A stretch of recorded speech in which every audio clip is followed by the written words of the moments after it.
around now for 20 years. We were founded in 2003. And right now, I am spending probably 75% of my time working with publishers who are starting the process of moving themselves from Release 5, which is the current iteration of the Code of Practice, up to Release 5.1, which will become the standard from January of 2025.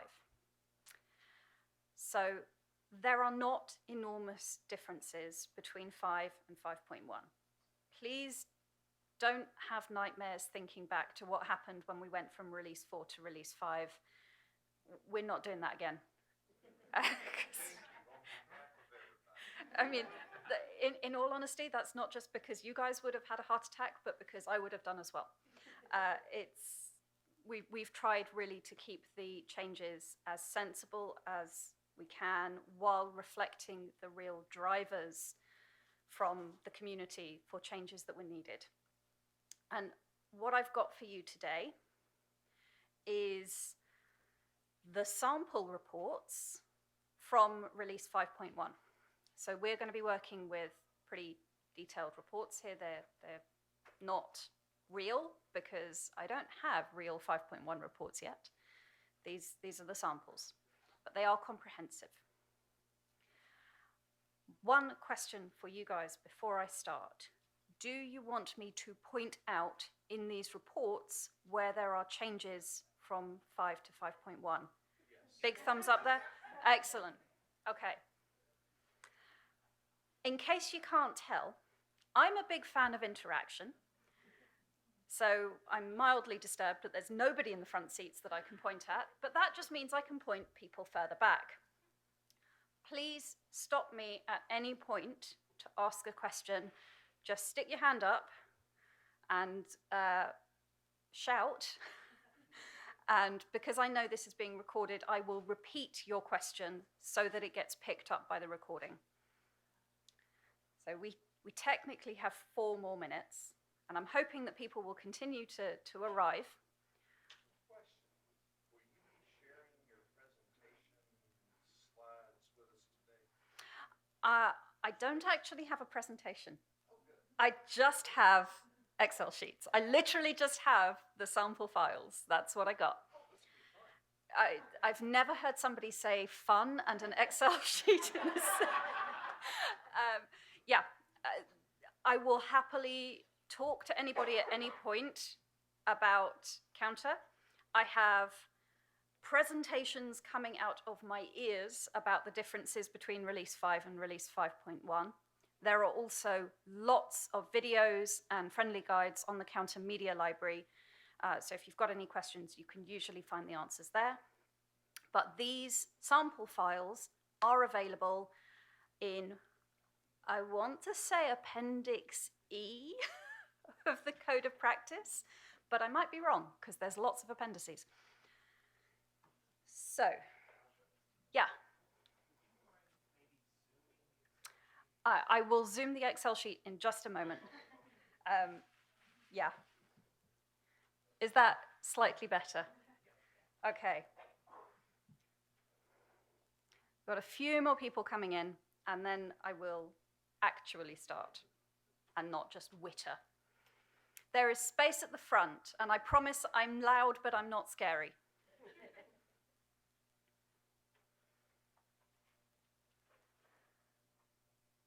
So, welcome to a practical session on working with counter reports. I will try my best not to send you to sleep, but this is a conference session with no slides and just an Excel sheet. What I'm going to cover is what you will find in the different counter reports. Hopefully, I will persuade you to always use the counter reports and not the standard views. And if anybody wants to know why, it's because probably out of every 100 questions I get from a librarian, the answer to 80 of those questions is, have you checked the title report? So we'll get into that. We will go into the key metrics for different types of data, so whether that's a database, a data set, multimedia, whatever that might be. And I will explain why standardized metrics, like Counter, are still relevant for open access. And then we will get into filters and pivot tables, which are joyous. They make me very happy. I'm not joking. I am genuinely happy playing with Excel sheets. So, how many Counter reports are there? Anyone want to guess? Who thinks there's one? 7? Okay. 26. There's 4. Thank you. Okay, so there are 4 main Counter reports. There are some standard views of those reports, but they are like pre-canned filters. The first of the standard reports that we have, oh, this is doing some funky stuff on here. I should have checked the file on this computer. This is the platform report. This is the only report that every single publisher platform has to provide, regardless of what kind of content it holds. It is the high-level summary, the bird's eye view. Come in, come in. So a platform report, unsurprisingly, starts with the platform. And then it will go across what kinds of data are included on the platform. So that might be book, it might be article, it might be audiovisual. There were 14 of these data types in Release 5 of the Code of Practice. We are aware that that is not enough. So Release 5.1 has 28. There's a lot more granularity in there. However, we've actually made this less complicated because while there are now more data types, you don't need to worry about section types. We're not subdividing. So, there is one less field to worry about. There are no section types in 5.1. The next thing that you will see in a platform report is the access method. So regular, that's people. That's you and me going in and interacting with a piece of content. That is a regular access method. In a lot of cases, you will never see the other access method from your publishers because TDM, text and data mining, is not yet particularly common coming out of a particular institution. So there might be a separate license for it, in which case you'll see it. But in a lot of cases, librarians tell me they never see TDM in their Counter reports. That's totally fine, but if it does show up, you now know this is machine activity, not people. Hopefully, always activity driven by people, but it's still the machines doing it. You then have the metric types. There are lots of metric types in Counter. There's lots and lots of metric types in Counter. Here is my favorite analogy, and sorry to those of you who've heard me say this before. And if you are the librarian who gave me this analogy, please put your hand up because I've been trying to remember your name for 3 years. Search metrics in Counter are like the door count at a bar. They are somebody saying, I'm kind of interested in this venue, this database. I want to know what's going on in there. An investigation, which is somebody looking at a piece of metadata associated with a piece of content, that's somebody buying a soft drink at the bar. They're spending a bit of money, but it's not a really high value interaction. A request, that is a special type of investigation, but it's when somebody's using the full text, or if you're talking about multimedia, playing the video, listening to the podcast, whatever it might be. That's somebody buying hard liquor. If you're buying whiskey at the bar, you're a good customer. That's your requests. And then, of course, you've got your denials, whether that's no license or limit exceeded. These are people being turned away because they don't have the right shoes on. So there you go. Counter is a bar. which says everything you need to know about what goes on in my cocktail cabinet at home. I am going to get more into this in a moment, but just to flag, there are standard requirements for what goes into the report header in a counter report. And these 13 rows are what you will always see. It was 12. There is an addition in release 5.1, which is this 13th row here, which is the registry record. Now, I know that publishers often will say, we are counter compliant. It's brilliant. I love it when they say that. It definitely helps me. A lot of librarians are not sure where to verify that information. The registry is our list of everyone that we know is compliant with the Counter Code of Practice.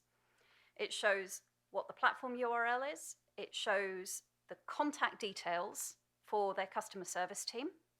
It shows which reports you can get, and it includes the sushi details. So if you are programmatically retrieving your counter reports, you can get that information from the counter registry. If there is a registry link in here, in a 5.1 report, you can check it and make sure what the current audit status is of that platform. You can make sure that this is actually a valid report provider. So we have a number of small vendors who provide counter-compatible reports, but not counter-compliant. Is this either going to be missing on their report or garbage? So the question, for the purposes of repeating this for the recording, what about report providers who are compatible but not formally audited? At the moment, those groups do not have a record on the registry, so they should leave this field blank. However, we are working on projects to help those groups be more visible. Because the registry was launched last year, it's the first time in our 20-year history that we've had a really straightforward public way of showing which publishers are properly audited and which are not. So I would very much like to start adding those non-audited report providers to our registry. So you'd still be able to see that they're there. You'd still be able to see which reports they do or do not provide, but you would see that they are not audited. So I'm sorry, just to clarify, your intention, your goal is to allow all publishers to provide a registry, but that confirmation of the audit process would require actually going to the registry. Yeah, so sorry, just to be a little bit technical. To put them in the registry, we would need to be able to prove that the reports they were providing could go through the validation tool and were structurally correct, so that we can then say to librarians, you can pull this information in without having to play too much with these reports. They are structurally the same as a counter report, even though they are not audited. And you would be able to see that information in the registry. It isn't in place yet. This is a goal for the future. But basically, the short summary is, if they're not in the registry, they're not audited, they're not counter-compliant, but please do send me a message and say, these people would like to be counter-compliant, because then I can work with them.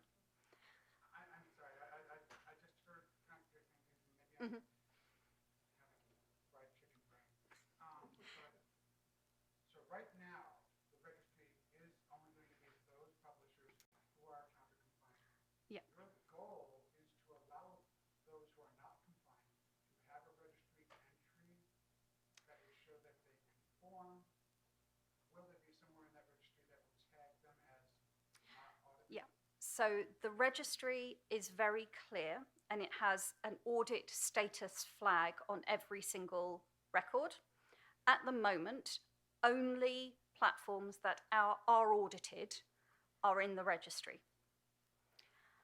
The goal in the longer term is, if providers can pass the technical checks, the structure we can add them to the registry and flag them as not audited, but we can say that they're structurally aligned. So are we good on report headers?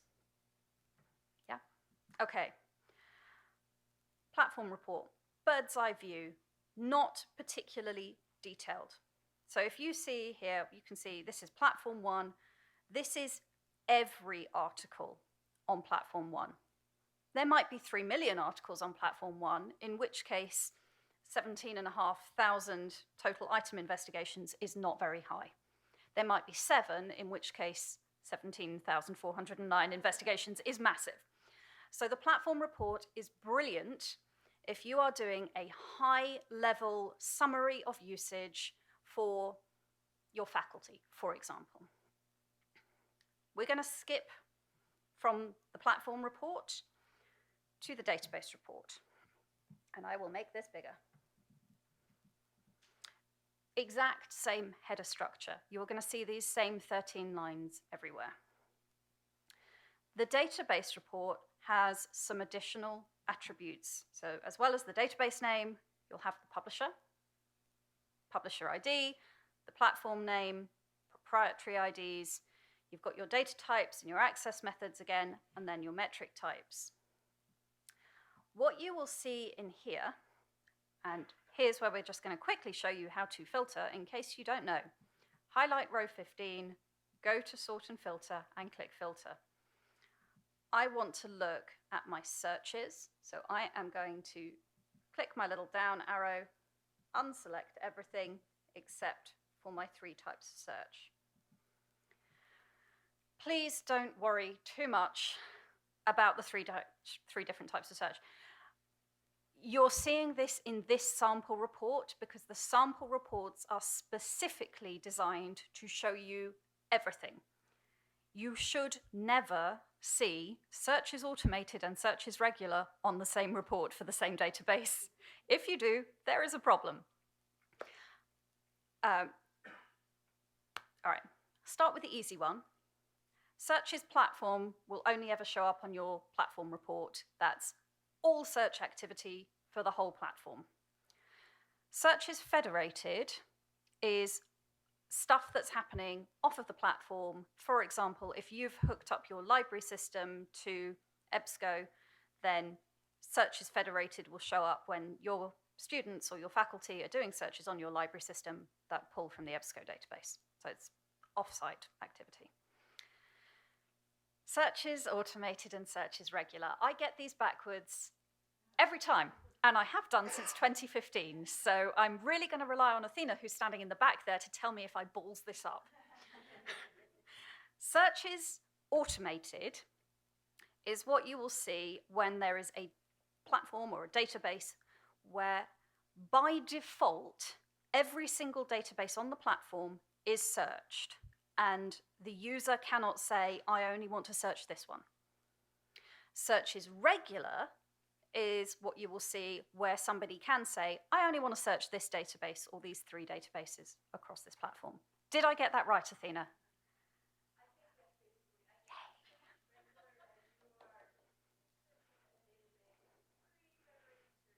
Yeah.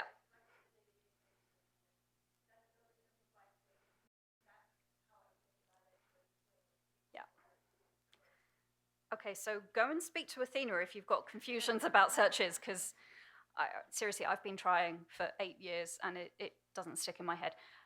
We will eventually reassess searches, but we only do updates every 5 years. This is not happening before 2030, so don't come asking me before 2030. What you will see, going back to my bar analogy, if you've got very high searches in your database report, excellent. People are using this content. Whether they are then choosing to go on and read the content is what you want to see in your investigations and your requests. High searches, if you've got an A&I database or any other kind of database that you have subscribed to, high searches are an indication of value for that database. If you're talking not so much about a database, but about titles, so journals, books, whatever they might be, you're going to want the title report. And I will come on to the title report in more detail in a minute. But I want to go back to why we use counter reports and not standard views. And it's not because I'm really bored of sending my standard email. If you look at this database report, you will see, when I've selected everything, that this is a long report. We've got lots and lots and lots of lines in here. 167, that's the depth that we go to in this particular database report. Now, it's only a sample, but there's quite a lot of information. The DRD1 standard view quite significantly limits the data that you have available to just line 34.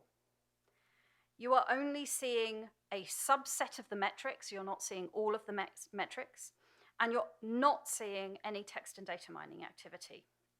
So you're limiting yourself. As soon as you decide that all you want is a standard view, you are extracting a load of information. Now, you can easily filter the database report, but you cannot unfilter the DRD1 standard view.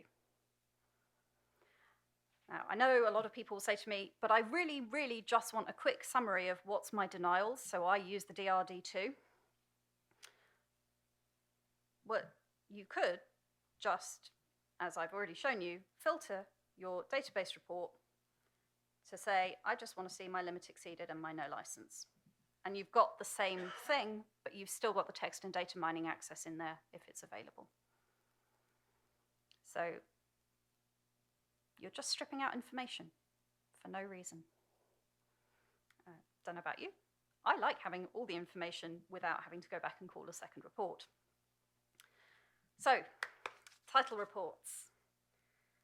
Please put your hand up if you have used a title report at any point in the recent history. Excellent. Did you actually use the title report, or did you use the TRJ1 or TRB1? Okay, this is fine. TRB, so that's TRB1, TRB2, TRB3, those are the book series of the title report. TRJ 1 through 4 is the journal series of the title report. So you would think in the title report you're just going to see books and journals, right? Yeah? No? No. I'm going to have to scroll way across on here because the title report has lots and lots of information, like DOIs, proprietary identifiers, all the rest of it. If I click on my data types here, I don't know if it will come up big enough, but you can see the title report will include books. It will include conference series. So conference is new for release 5.1, and we did that because we had many publishers saying, I don't know whether I should classify my conference series as books or journals. And some publishers plopped for books, some plumped for journals, and libraries were not able to compare conference usage. So conferences are now their own thing. Journals are in there. Newspapers are in there. That includes magazines. Patents are in there. Reference works. Reference works are new. Did you know some publishers have reference works with 30,000 or more chapters in them? It makes it very difficult to compare usage of books that happen to be reference works with books that happen to be monographs. So again, we have split these two content types out to make it easier to compare usage. You've also got reports, you've got standards, you've got thesis. All of these different content types are in the title report. If you have holdings from a platform like the Wiley platform that has a huge amount of content in there, and you are only downloading your TRJ or TRB reports, you are wildly undercounting the value of what you've subscribed to because you're missing a load of usage. So this is my challenge to you. When you go back to your desks, and I sincerely hope that you have desks and are not hot desking because that's just painful, have a look at your title report for one of your big subscription holdings versus the TRB or the TRJ. And I think you will be surprised by how much you have been missing in those reports. So, books are special in Counter. And this is one of the big changes from Release 5 to Release 5.1. Historically, no matter how many chapters were in a book, the book counted as one item. And it was also one title. So if one of your students went to a platform and said, actually, I can download the whole book in one go, it's got 10 chapters, I really want to read the whole thing, I'm just going to download the book, you would get one total item investigation and one total item request, even though they've downloaded 10 chapters. If the student next to them decided to download each chapter separately by pressing 10 different buttons, that would be 10 investigations and requests. In both cases, it's one title, so we deduplicate by title, but we were really sort of skewing the value of book chapters by not counting them individually. Have I made any sense at all, or am I baffling everybody? Excellent. Sure. So in Release 5, if a user went to a website and downloaded a whole book of 10 chapters, it would only count as one request, one item, even though they're 10 separate chapter DOIs. Because we are very aware, and this has come from both our library community and our publisher community, we're very aware that user behavior has changed significantly since 2015-16 when we were building Release 5. We're also very aware that it's not reasonable to treat books as a special type of content because it just makes a lot of extra work for everybody. So for Release 5.1, we're now saying if you download 10 chapters at the same time, that is 10 items, one per chapter. It is still consistently one title. The book gets rolled up the same way as it always has, but we're no longer treating books as a special case. There is a huge chunk of one of the friendly guides, I think it's the one about changes from Release 5 to Release 5.1, that has a really nice graphic about how this works. So please do go and check that out. It's free. Yes. I mean, I literally have given like a picture that says this has gone from this to that. It is straightforward. And from the perspective of reporting to your directors, you can still and are encouraged to still use the unique title requests. They haven't changed at all. They are exactly the same as they always have been. It's just the weird, not really counting everything for chapters that has changed. Okay. All right. Before I was with you, okay, so book chapter download is going to count as one. So 10 chapters equals 10 downloads. I'll tell you what, give me just a second. Oh, that is way bigger than I expected. This is not my laptop. Bear with me. Right, is that big enough? Okay.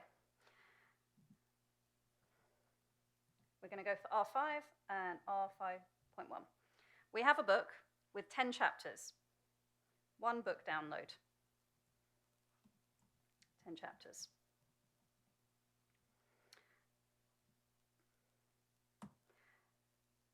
Chapter downloads.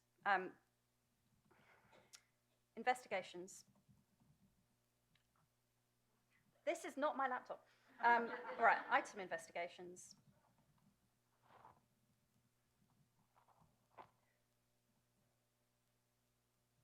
Title investigations. Okay. In Release 5, you would have one item investigation and you'd have one title investigation if this is 10 chapters in a book.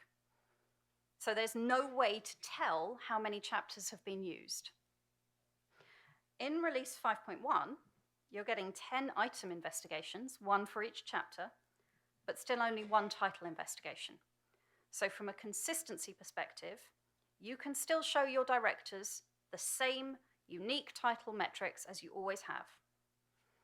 But if you are counting the use of chapters, if you want to know how much real usage is happening of granular content, you want to know how many items are being used, how many chapters are being used. And this is what's going to show you that information. Are we a little bit more comfy now? Yeah? Awesome. I can't type on this laptop, clearly. There's some horrendous typos in there.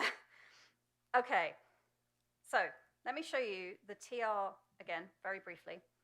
We've got lots and lots and lots and lots of content in here, yeah? Lots of different types of data and lots of different metrics. All of our metrics are in there. If you've been using the TRB1, you got 4 lines out of those 60, 70 lines that were in the main report.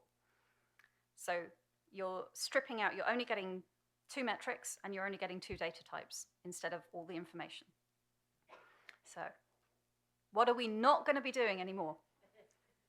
Standard views? Nobody's using standard views? Yeah? Have I persuaded you? Is that a question?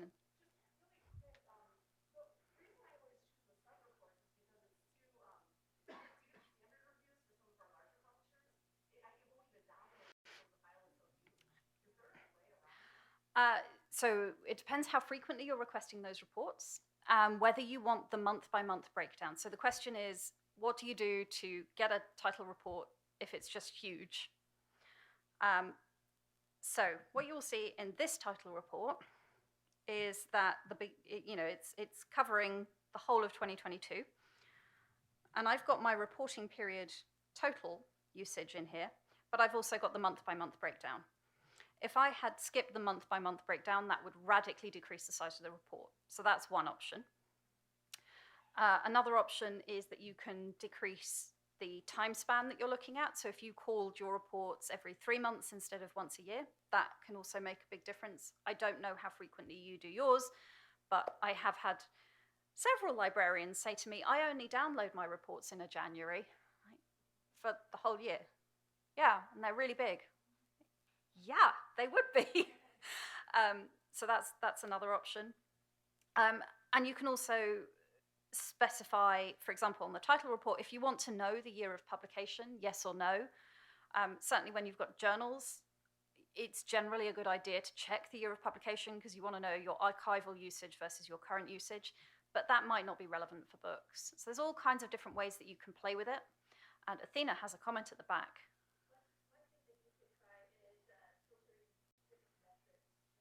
Yeah, that's a really good point. If you're specifically looking for investigations, that's going to give you a very different report than give me everything.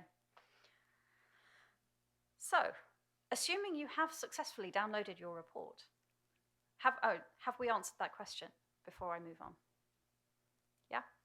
I have no idea what time I meant to finish this, by the way. Assuming you have successfully downloaded your report, you want to make some pretty pictures to show your directors, right? You don't want to actually have to manage this data. Is everybody familiar with a pivot table? Please say yes. Yes. So I don't need to show you how to do pivot tables. Excellent. Because I did get one set up just in case. This is to show just controlled use of book, conference, journal, and reference work information. Controlled. What does controlled mean to you? I can see Michelle at the back, but you don't count, and neither does Matthew. You guys you both work with me. You are supposed to know these answers. Paid content, bang on. Who said that? It was over there. Yay, thank you. So yes, controlled. Anything that is not free. That's the short summary. Release 5 had controlled, and it had OA gold. Unless you were a repository, in which case you could say other free to read, but not many of them did. I think we spent 9 months arguing as the technical advisory group about how to do that for release 5. And then we spent another 9 months arguing after release 5 went out and agreed to park it. And then for release 5.1, we thought, no, we really need to sort this out now. It is not Counter's role to specify what open means. We are not here to say open access gold, therefore you have to pay an APC, which is what the original definition was. We don't specify diamond. We're not here to say it has to be open from the day of publication. That is not our role. We are telling people how to report, not making open access policy. So you will not see in release 5.1 OA gold. You will see controlled, you will see open, and you will see free to read. Open means this content is openly available to everybody with no requirement for registration or any other blocker, and it will remain that way. So it might have been opened after an embargo, for example, in a repository. It might have been opened by a society publisher that has a commitment to, after 12 months or 24 months, all of our stuff is open access. We are not auditing that because we simply don't have the capacity to do so. We have also made free to read available for all publishers because a lot of publishers do make an awful lot of stuff freely available for temporary periods of time. For example, the stuff that was open during COVID. One of the things that we were hearing very strongly from the community is that they wanted to be able to see the usage of free content. They didn't want that content to be reported as controlled because they were not currently paying for it. So why were they being asked to include it in their return on investment calculations? So we now have those 3 access types rather than just the 2. Now that does mean, I'm really sorry because I know this is not particularly a fan favorite, it does mean that, oh God, I can't believe I'm saying this, so-called bronze open access, I hate that term, the stuff that's made open after a delay, that will now show as open. I know that was not something that everybody wanted to see, but it's happening, so deal with it. We've literally gone round on this particular topic probably for 3 years of conversations at this point, and those conversations involved libraries, they involved consortia, they involved publishers, they involved technology people. This is not a decision that was reached by one group or one individual, and it was not quick. I've literally got documentation on this going back to 2015. So sorry, I know it's not perfect, but as I said earlier, the definition of compromise is that everybody is equally unhappy. So this is where we are. Right, what was my next bit? How long have I got, by the way? Is it like 5 more minutes? Okay, 8. Okay, I'm going to skip through all of the sample reports for the standard views and go into the item report. Not many people will necessarily have seen or used an item report yet. These are hugely granular. And when I say hugely, I mean just keep going. And as I say, these sample reports are all available in the Code of Practice. And it's just going to keep going and keep going to 275 lines. Item reports are incredibly valuable if you're looking at open access. And they are particularly so if your publisher is one of the ones that will give you what is known as the global item report. So most counter reports that you are familiar with are created specifically for usage by people affiliated with your institution. Great. If you're looking at the return on investment of subscription content, you want to look at what you paid versus the total item requests for your institution. If you are funding open access, you want to know global usage. You want to know who around the world is using this stuff that we've paid to make freely available for everybody. That's what the global item report does. It doesn't say this is usage for your institution. It doesn't even necessarily say this is just the usage within the US. It says this is all usage, whether we could tie it to an institution or not, and whether it was from the US or the UK or Australia or Indonesia or wherever, this is everything. So if you have paid an APC and, they're still there, they haven't gone anywhere, you can divide the APC by the global total item requests, and that will give you that return on investment in your open content. The global item report is also one of the ways that we're approaching open access publishers who've never historically been counter compliant.